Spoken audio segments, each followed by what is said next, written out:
Hello my beautiful people, tubaramukije cyane abakunzi ba Eric Burundi TV aho muherereye hose mu gihugu cy'u Burundi.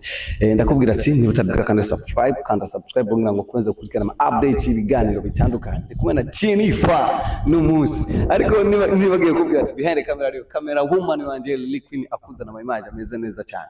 Jennifer, how are you? Fine. Cool. Ndahari. Meze neza. Okay, n'umunsi rero ndamusanze mu gace asanzwe abamo. Wana ni plus VIP. Hey, soft. Okay, Jennifer, chaka nakwaza. Kwa nchambere na mbere. Uraberewe. Merci. Urakoze. Jennifer, ndafise ibibazo byinshi aho kubaza. Mugabo ntaratangura shaka ndamukiriza abantu ariko turabona kano kanya. Ndabaramukije cyane, nizeye ko bameze neza. Wandaye mudukurikirana. Yeah, Jennifer, hari ama insolite menshi kuri wewe tuza kuganirako. Reka ntangura insolite ya mbere ndakubaza. Reka abwamera manda nabwira abakunzi ba Eric Burundi TV kandi subscribe s'il vous plaît. Jennifer. Fabio barakomeye. Yeah, nakomeye. Okay, ngo nci utwenga ndakubaje Fabio kubera ko ari umuntu wawe hafi cyane nawe ngirike wimviramo ibintu Fabio ko ari umuntu mbarize bari kwiyumva ko ari wari hafi yaje. Okay. Igituma parce que ko nakunze kubona mu post ukora mu postinga maybe nubu twaje nabonye ukora stati ziwe rumva ngizati reka ndakubaze ko buda izina kuri telefone wawe Fabio va musevinze ko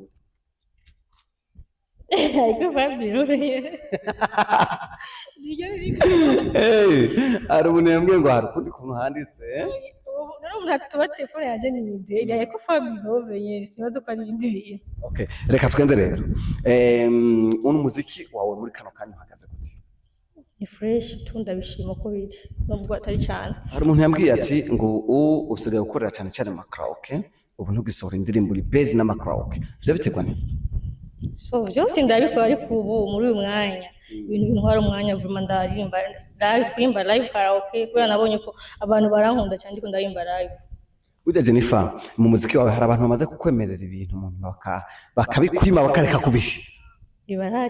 Barahari cyane rwose. Izina ry'abantu babiri duhumwe gusa base we yavumvuga ati uduhumwe gusa. Okay, usanga bakirindiriye bazobishitsa wa mbere mutima bakomedi yanyemereye ibintu ariko ndacyabirindiriye sinibaza yuko yakwemereye iki. Yanyemereye byinshi yanyemereye gusapotiye ariko sindi butiki intege ntagiye kinini kirahera ndibaze yuko azobishitsa. Uyundi tugihoze.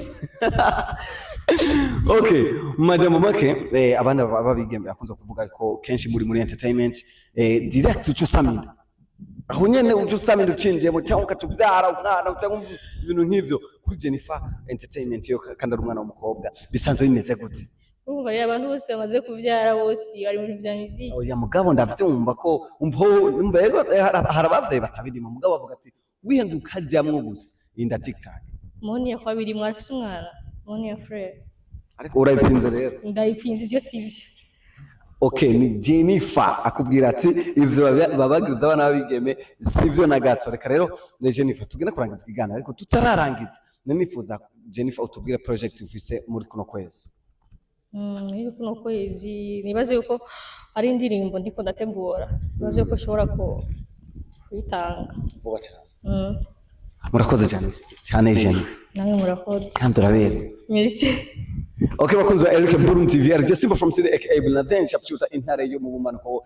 Nongera kubwira neza ko behind camera ari camera woman wanje Liquid nakuzana mamaja meze neza nari kumwe na Jennifer. Jennifer live. Murakoze cyane.